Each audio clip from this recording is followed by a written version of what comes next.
আমরা চাই একটি ফ্যাসিবাদ মুক্ত বাংলাদেশ। আকাঙ্ক্ষা যদি পূরণ না হয় আমরা বিপ্লবীর বেশি আবারও রাজপথে নামবো ইনশাল্লাহ। হাসিনা দেশে আসুক, ওর ফাঁসি চাই আমরা। আমরা আজকে এখানে এসেছি, আমাদের যে জুলাই বিপ্লব হয়েছিল তার 1 বছর আজকে পূর্তি হলো। সেখানে আমরা আজকে বিজয় মিছিল করলাম, আনন্দ উদযাপন করলাম। আর আমরা চাই একটি ফ্যাসিবাদ মুক্ত বাংলাদেশ, যেখানে আমরা স্বাধীনভাবে নিরাপত্তার সাথে বসবাস করতে পারবো। আমরা চাই না কোনো রাজনীতি, কোনো দুর্নীতি, কোনো কিছু চাই না। আমরা চাই হাসিনা এই দেশে আসুক, আমরা তার ফাঁসি চাই। আমরা তাকে চাই না সে একটা হচ্ছে সন্ত্রাসী, সে হচ্ছে তার যে কর্মচারী ছিল তারা মানুষের ক্ষতি করতো। ঠিক এক কথায় বলা যাকে, তো আমরা এটাই বলবো যে হাসিনা দেশে আসুক, ওর ফাঁসি চাই আমরা। যারা সরকার গঠন করতে চায় তাদের প্রতি আহ্বান দেখবে যে আপনারা কেউ জনগণের বুকে গুলি করে কখনো আপনি চেয়ারে থাকতে পারবেন না।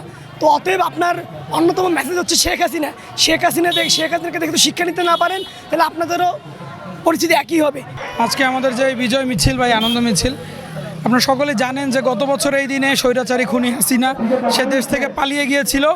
এই কারণে আজকে আমাদের আনন্দ মিছিল। কিন্তু আমরা যারা বিপ্লবী, আমাদের যে বিপ্লবের আকাঙ্ক্ষা এখনও পূরণ হয়নি।